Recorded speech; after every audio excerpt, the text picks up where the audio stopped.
Okay, it is 4:30. It's time to call to order the Orange Economic Development Corporation for September 23rd, 2025. Motion finding that the events posting and notice requirements of Article 8.1200 of the Code of Ordinances of the City of Orange, Texas have been met in relation to all minutes and pending resolutions of this agenda, and that the reading of such items be confined to the caption of the resolution. Do I have a motion? Motion. Second. I have a motion and a second. All those in favor? Aye. All those opposed? Motion passes. Number 3, citizen comments. At this time, comments will be taken from the audience on any subject matter, whether or not that item is on the agenda. All comments are limited to a maximum 3 minutes for each speaker. Your comments are appreciated. As the Texas Open Meetings Act does not allow the corporation to respond to items not listed on the agenda, your comments will be duly noted by the corporation and forwarded to the appropriate department for prompt consideration. A member of the audience that desires to speak during the EDC's consideration of any specific agenda item is requested to notify city staff prior to the start of the meeting. We don't have anyone on the list. Is there anyone that wants to speak? All right, moving on. Approval of minutes. September 9th, 2025, Orange Economic Development Corporation meeting minutes. If everyone's read that, do I have a motion? Motion. I have a motion and a second. All those in favor? Aye. All those opposed? Motion passes. Number 5, discussion and action. A, consider a motion acknowledging receipt of the Orange Economic Development Corporation's proposed budget for fiscal year 2026. Ms. Cito. Yes, good afternoon. So this is just a motion to acknowledge receipt, but I was going to point out the budget will start on, let's see, what page is that? Mine's blurry. Page 8 of your packet, and the revenue projected is slightly above this year's revenue. We're being conservative because EDC is always a little more conservative than the city, just in case. So we're projecting $2.6 million in revenue. Our debt we're down to one bond, the Series 2021 bond. Its payment and interest will be $444,950. Operating expenditures, it's pretty close, lines up with last year. A few differences. Salary is 2 positions, and it's proposed the same increases as was proposed for the general government, which is a 4% COLA and an additional step. Let's see, they have a little bit more in office supplies. Car allowance, that is for Jay's Auto because he drives his personal vehicle to all the project meetings and everything. So it was increased from $700 a month to $800 a month. Legal fees have been increased about $15,000 due to the number of projects. Every time y'all have a new project, it takes more legal expertise to make that happen. So he increased that. And consultant, that was increased by $8,000 because I believe he's going to have some additional consultant, maybe appraisals, or I forgot exactly which, but related to projects. But overall, once you put in the projected projects that we currently have on the books, because we know that the ones that are encumbered, we should expect them to pay out. We expect overall $1.9 million in reserves available for next year's projects. I do have one question. I'm sorry, my agenda went away, but so I don't have it. Right above the projects, there's one that says a capital, went to $150,000. Mm-hmm. Okay, can you tell me what that is? The other capital outlay? Other capital outlay. So yes, I'm sorry, I didn't skip that one. That's a pretty big jump. Yes, that is, the EDC is in the City Hall building, and the City Hall building needs some improvements, and that is their portion to help fund some of we have to have a new boilers and a new roof. We had an agreement at one point. Is it still in place? Thermostat controls, I'm sorry. I said we had an agreement that was set in place that was to last for, 10, 12 years, something like that, 15 maybe? 15, their lease. Has that run its course yet? Not yet. Not yet. Not yet. So I guess my question is we've got that, why are we allocating that towards City Hall. I'll take that. I'll take that. Yeah, and that's fair, I just wanted Yeah, to. so basically, where many models throughout the state include standalone EDCs that are not associated with a city hall or general government. For example, it could be a satellite office associated with a chamber of commerce organization. Those are those models. But very graciously, the mayor and the council formally approved the EDC to be part of the city general government and to be officed at City Hall with all of the support services that are attached to it. So whenever we are looking at any type of capital improvement project at City Hall, because we have 3 offices, we have access to the conference room, the restrooms, the break room, we're just like a general government employee, then I always try to participate at some level from an EDC standpoint. Number one, because we're blessed with the funding to do it. But secondly, because it strengthens our relationship, because I'm hoping that this city never allows the EDC to be carved out and a standalone vertical operation. It's too stressful for that to happen. You have to have the support services of a city secretary and a deputy city secretary, consultation with the finance director and with the city manager, and then the city attorney representing both the general government and the EDC. So as the EDC director, when I have the opportunity to help support a general government expenditure that benefits Hillary and I as a staff, I'll always try to do it. It's a good faith commitment on our part, and it strengthens our relationship. We have done this before. Yes. That's why I asked the question. Okay. Make sure everybody understood what was Yeah. going on here. Anybody else? Okay, thank you. And we do record those as a leaseholder improvement. Yes. It'll be an asset for the EDC. Thank Do you have any other questions? you. Make a motion that we accept the receipt. Do I have a second? Okay, have a motion and a second. All those in favor? All those opposed? Okay, motion passes. Number 6, reports from directors. We'll start with you.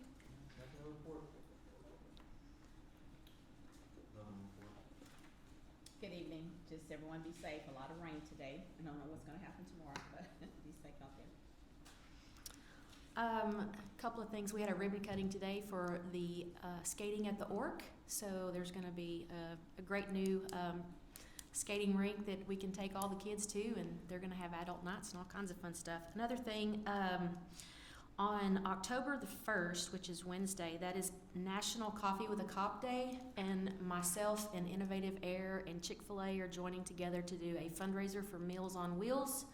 Come by and make a donation. You can get a cup of coffee and your photograph with one of the local law enforcement officers. We've got representatives from every department in the county going to be there. So, are you the one coming? So if you want your picture with this handsome fella up here, then y'all come by. There's Yes, 2 Larry. of them up there for the record. Yeah, that's right. Oh, hi. And the other guy. How's that? That's all I have. Yeah, thank you for updating us. Real quick, I do have a question for Jay and for Hillary. So last week in the council meeting, we had several citizens from the Lincoln Heights neighborhood that came and asked us about trying to help them find an alternate or extra exit route. Not necessarily an entrance route, but an exit route. Right. So with the 7 Brew business that is coming, I don't remember off the top of my head just how much property that they did purchase. But if there was a way to negotiate something with them where if there was an extra curb cut or something that was a part of the very back of that property that would help the people from Lincoln Heights to go through maybe the backside of that new 7 Brew and then come out by the bank. It was just something I didn't know Right. if we might want to look into, Yep. or maybe even do something. The other proposal was to come on the west side of Monica Brothers. Right. I know that that's a lot, but it was just, I just wanted to bring Right. that up again because it was already That's, passed. and thank you. That's one of the notes that I made as our public works director, Adam Jack, can visit at a later date once we look at that traffic impact and see how it's affected. But I will compliment the construction team because they are staying really tight within the 4 corners of the construction zone, and I haven't picked up on any type of distractions for the residents to roll in and out of Lincoln. Yes. But Adam, have you picked up on anything that I'm not aware of at the 7 There's Brew? a few things I've spoken with them about in Okay. regards to safety there. Okay, so from a safety standpoint, but yeah, there may be a couple of options, and you're right. Monica Brothers owns the footprint to the west of them that basically could potentially be considered, but it's gonna involve some general government activity at yes, that sir. point in I time. just wanted to bring it up in the Yeah. EDC meeting just in case. And it's a change, Yeah. because it's a new project going in that's gonna have a lot more traffic flow Right. than what the J. Ayers Allstate building did. So we'll continue to monitor it, though. And I just really admired them coming and asking. Yeah. And the way that they asked, as opposed to people who like to come and bash. Right, Cause it was just an honest, and I was like, hey, I like that, that's a good idea. Didn't realize Lincoln Heights was a problem to get out of, but I do, when I went to Monica Brothers about a month ago, when you're trying to pull out and people are coming 65 from the north side of I-10, Yeah. man, it's hard. yes. So, and if you're, I'm not saying it, but if you're a well-seasoned citizen and you're trying to drive and pull out, it's probably Sure. really hard. for Oh, yeah, people. it's a very busy intersection, there's no doubt. But we'll continue to monitor the traffic flow, and at that point in time, we'll determine what options may be available to us, but it does involve private property rights too. Yes, sir. No, Okay. Thank you. Thank you for the well seasoned, that was nice of you. I Thank you. appreciate it. Yeah, it's a better one. It's a better, anyway, no report, but I think that's an excellent idea. Thank you for bringing it. Thanks everybody for coming. Great day to be in Orange. Orange October coming up, so everybody get their pumpkin on. Have a good time out there. It's gonna be gorgeous weather, I know. Get the rain over there. That's in the rap song, get your pumpkin on. Good Lord.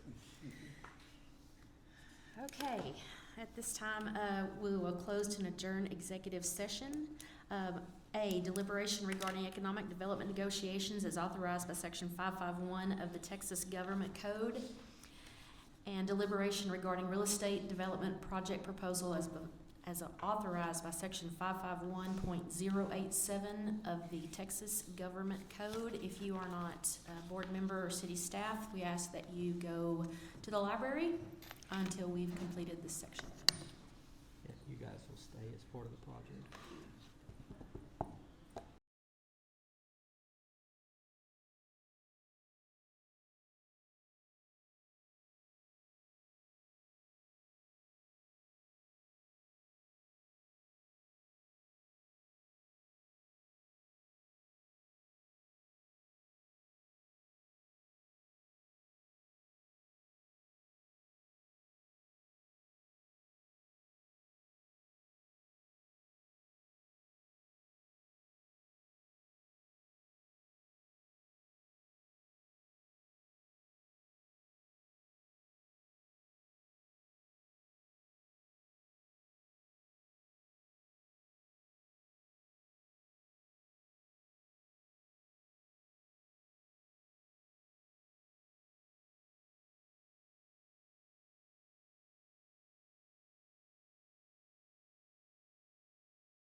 reconvene in open session. A, take action as necessary regarding item 7A1, and there's no action at this time. Do I have a motion to adjourn? I have a motion and a second. All those in favor? Aye. And all those opposed? We are adjourned.